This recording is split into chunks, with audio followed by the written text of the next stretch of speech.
propriedade de Ademar e Gorete Senen, a comunicação entre o casal e as vacas de leite se dá assim, em alemão.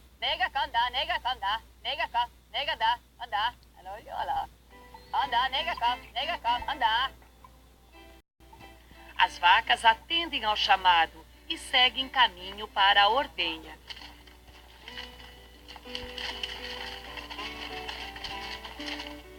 Assim como na maioria das propriedades agrícolas, a produção de leite sempre fez parte da rotina do casal. Mas foi somente nos últimos anos que a atividade ganhou impulso e passou a ser tratada com mais profissionalismo.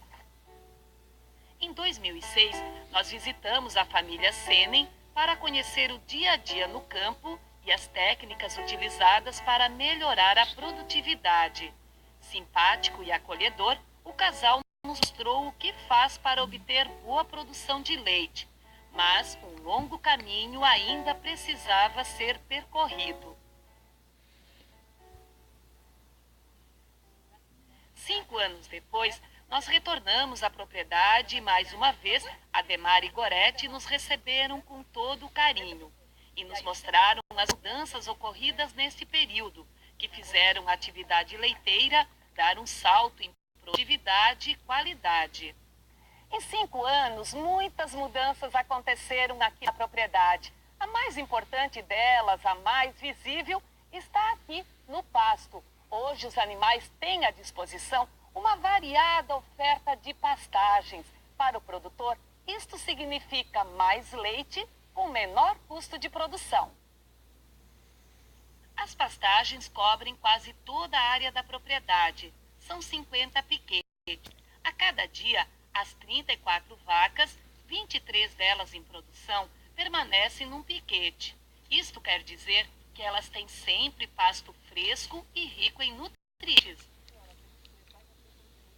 Junto com os agrônomos e veterinários, o produtor fez um planejamento de toda a produção. As inovações estão em toda parte e uma delas tem nome: Mombaça.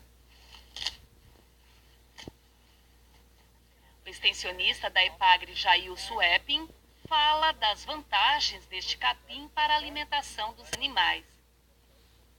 Pois é, eu estou vendo que é uma pastagem viçosa, né, alta, né? Essa é a característica da Mombaça? Na verdade, assim, o grande benefício dela, assim que a gente tem visualizado, é que ela possui uma alta produtividade por hectare, né? Então, na verdade, numa pequena área, o produtor pode ter uma grande quantidade de animais. Então, aqui no exemplo, no caso do seu Ademar, ele plantou essa pastagem em dezembro de 2010. Então, em janeiro, ele já começou a utilizar ela. Então, no período de 3 meses, ele já colocou os animais. São 6 pastoreios que ele já utilizou colocando mais. Então, na verdade, a gente tem alcançado índices de até 8 vacas por hectare, que com outras passagens a gente não consegue. Então, isso é uma tecnologia que pode ser difundida e utilizada até em pequenas propriedades para viabilizar a atividade de leite, né? E de quanto em quanto tempo os animais fazem o pastoreio aqui? Nessa área especificamente, a gente está em torno de 15 dias os animais estão retornando. Com a lotação alta, a gente consegue aí 8 animais por hectare, nessa área de pastagem de Mombaça. Se no campo as mudanças trouxeram benefícios na produção de leite por causa da melhoria da pastagem e do manejo dos animais, nas instalações os avanços foram ainda maiores. Desde a construção do estábulo, que passou por reformas, até a modernização da ordenha. Seu Ademar nos mostra, todo orgulhoso, as melhorias que ele e a esposa conseguiram fazer graças ao rendimento obtido com a venda do leite.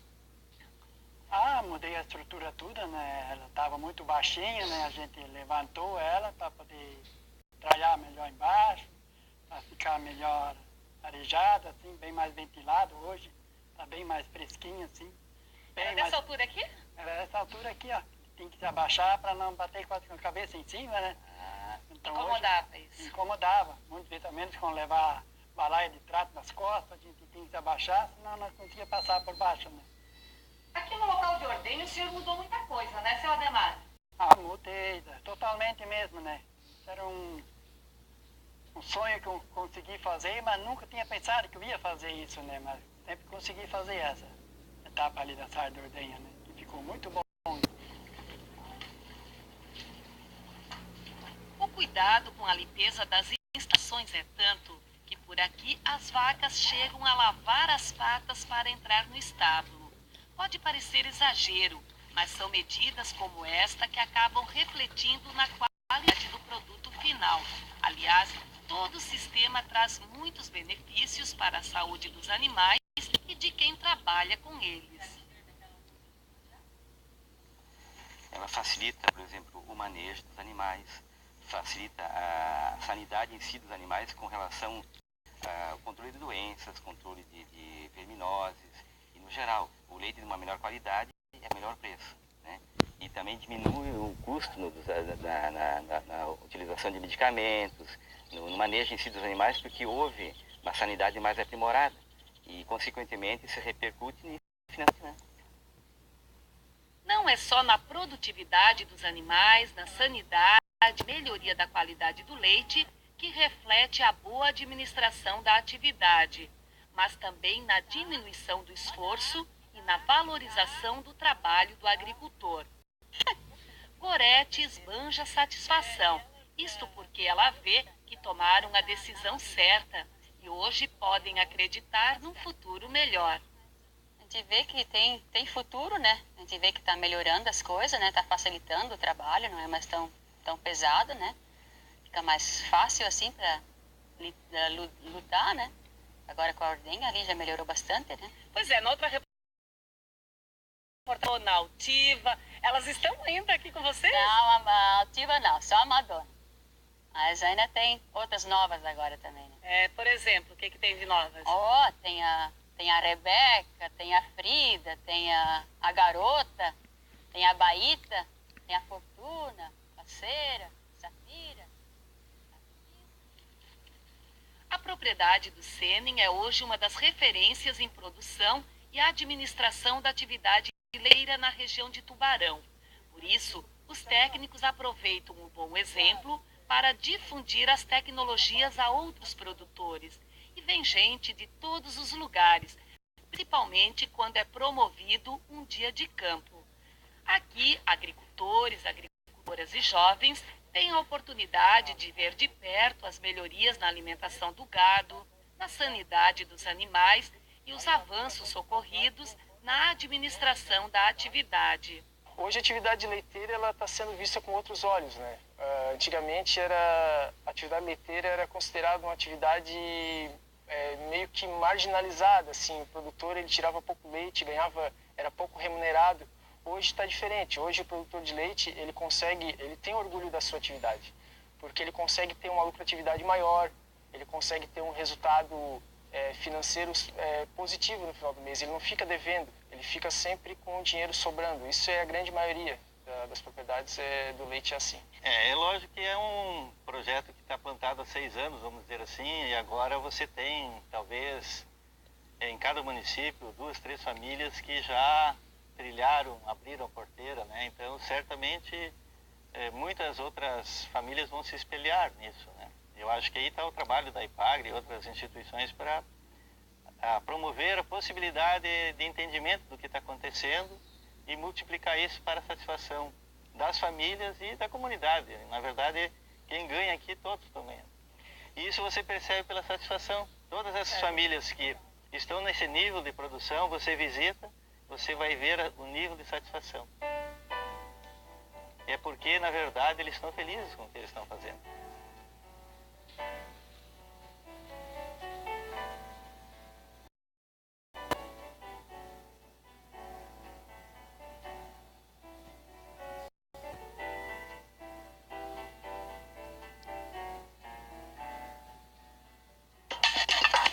Solo descoberto é solo vulnerável ao arrasto da camada fértil pelas chuvas. É responsável pela alta emissão de carbono e ainda permite grande perda de umidade.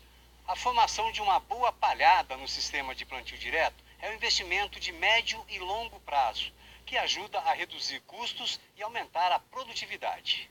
Na Embrapa Soja, em Londrina, o jovem pesquisador Henrique De Biasi dá continuidade a um experimento realizado na mesma parcela há 21 anos. Plantio direto, com boa palhada de cobertura e plantio convencional, com solo descoberto, diferenças enormes. E olha, uma das formas da gente saber dos benefícios do plantio direto é bem simples, é usando um termômetro. O Dr. Henrique, ele vem medindo a temperatura, tanto em solo que está coberto com palhada, como em áreas de plantio convencional com solo descoberto. Essa diferença de temperatura, doutor Henrique, chega a ser de quantos graus? Em dias quentes como hoje, nós chegamos a ter diferenças em torno de 15 graus na temperatura na superfície do solo. Isso tem grandes implicações em termos de funcionamento da raiz da soja, também das bactérias que fazem a fixação biológica do nitrogênio e também em termos de perda de água por evaporação, que devido à diferença de temperatura, você consegue diminuir em 40% até a perda de água por evaporação, que pode ser muito útil em períodos de seca como nós estamos vivendo hoje. Ou seja, o solo descoberto, o solo de plantio convencional é uma perda danada de energia.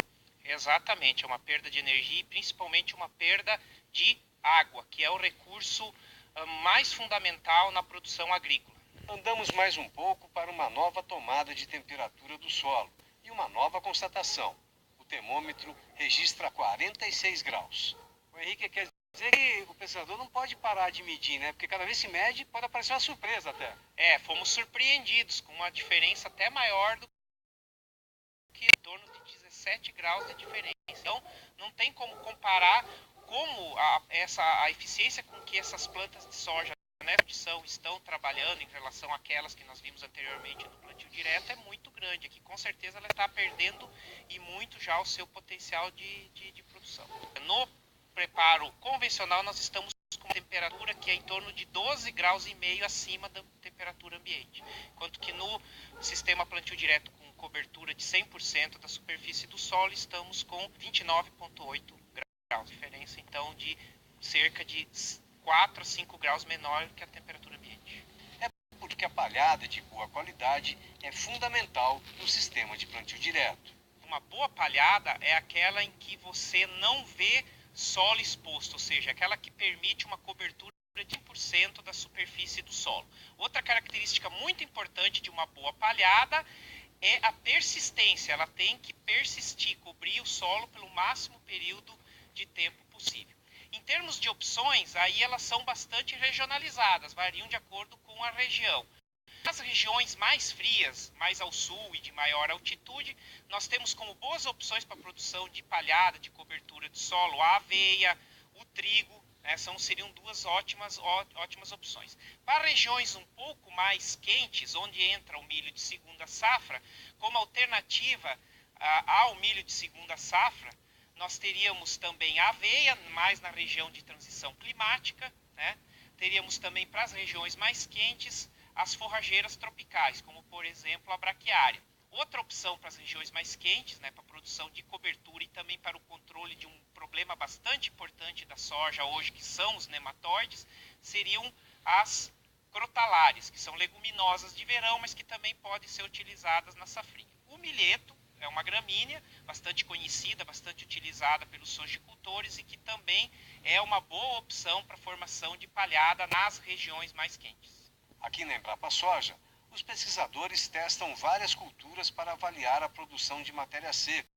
Tem parcela com trigo, milho, aveia e braquiária.